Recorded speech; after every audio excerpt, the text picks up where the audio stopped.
お電話ありがとうございます。オジーの朗読者です。本日の朗読は、なんで生きてんのでございます。最後までお楽しみくださいませ。なんで生きてんの？投稿者、ちょっとひんやり。高校生の時の話だ。定期考査が終わった開放館で、友達と家でゲームをしていた。普段は部活やら勉強やらで忙しいけど、テスト期間中は部活も休みになる。だから、テストが終わった日はいつもこうやって羽を伸ばしていた。とはいえ俺は疲れていた。テスト前日まで毎日夜遅くまで一夜漬けしていたせいで、ほとんど寝ていない。久々にゲームをしたい気持ちはあったけど、眠気がかってきて、とうとう限界が来た。ごめん、少しだけ寝るわ。そう言って、床に転がしていた通学カバンを枕代わりにして横になった。そこで、夢を見た。目が覚めると、俺は電車の中にいた。周囲の座席にはぎっしりと乗客が座っているけど、全員がうつむいている。誰も顔を上げようとしないし、表情も見えない。不気味なほど静かで、車両全体にどんよりとした空気が漂っていた。不思議と、俺はすぐに、これは夢だ、と気づいた。最近、明晰夢の見方って動画を見たからかな。なんだか直感的に分かったんだ。明晰夢か。なら、少し楽しむか。そう思いながら、特に何もせず、ただ電車に揺られていた。だけどすぐに奇妙なことが起きた。車両の一番前の座席に座っていた人が無言で立ち上がり、次の車両へ向かって歩き出したんだ。その後ろの人も、そのまた後ろの人も、ほぼ等間隔で立ち上がって移動していく。最初はなんとなく眺めていたけど、だんだんとその動きが自分の方に近づいてきたのを感じて、落ち着かなくなった。これ、俺も立たなきゃいけないのか？でも、夢だと分かっている以上、従う理由もない。だから俺は、自分の順番が来ても動かないことにした。やがて、目の前の人が立ち上がって移動していき、とうとう俺の番が来た。だけど俺は動かなかった。下を向いてやり過ごそうとした。その時、異様な気配を感じた。隣に座っている人がじっとこちらを見ている気配がする。でも、怖くて顔を上げられない。次の人が勝手に立ち上がるだろうと思っていたけど、何分経っても次の人は動かない。気になって、ゆっくり顔を上げた。そこで目があった。隣の人はまるで怒りを押し殺したような顔で俺を睨んでいた。だけど何よりも恐ろしかったのはその目。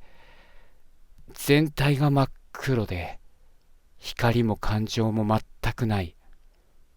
まるで底なしの闇に引き込まれるような感覚だった。息が止まりそうになった俺は反射的に周囲を見渡した。すると全員が俺を見ていた。さっきまでうつむいていたはずの乗客たち全員が顔を上げ、真っ黒な目で同じ形相で俺を見つめている。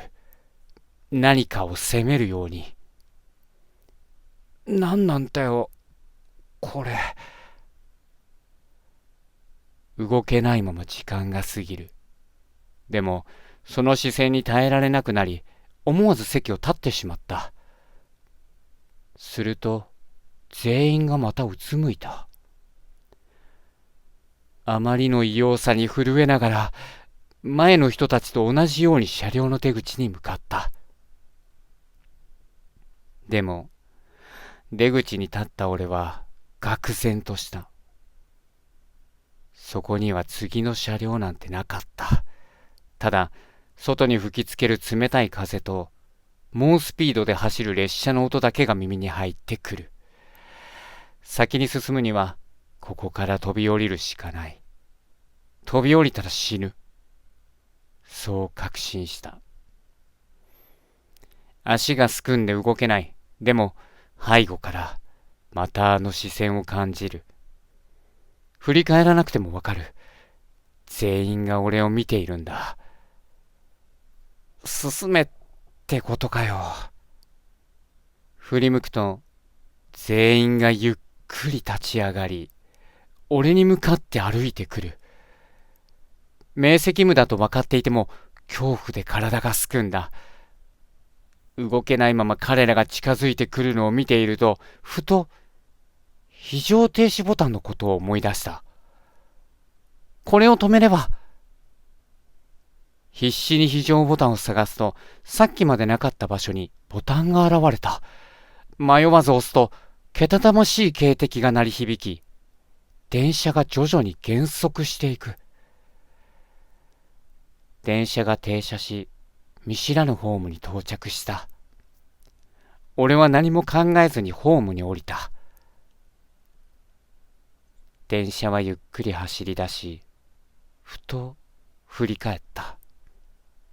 すると、乗客たち全員が窓越しに俺を睨んでいたのだ。うわーと声を上げながら目を覚ました。現実に戻った俺は汗だくだった。心臓がバクバクしていて、夢だと分かっていても震えが止まらない。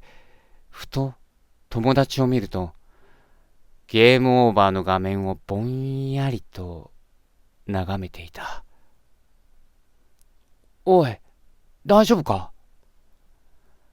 声をかけると、友達はゆっくり俺の方を向いた。その顔を見た瞬間、息が止まった。夢の中で見たあの乗客たちと同じ顔だった。目は真っ黒で、怒りをたたえた表情。そして低い声でこう言った。なんで生きてんの？恐怖で叫びそうになりながら友達の肩をつかむと、次の瞬間には元の顔に戻っていた。何？寝ぼけてんのか？そう言って何事もなかったようにゲームを再開した友達を見て、俺は何も言えなかった。あれは本当に夢だったんだろうか。今でもあの顔と声が頭から離れない。本日もご視聴ありがとうございました。またのご連絡お待ちしております。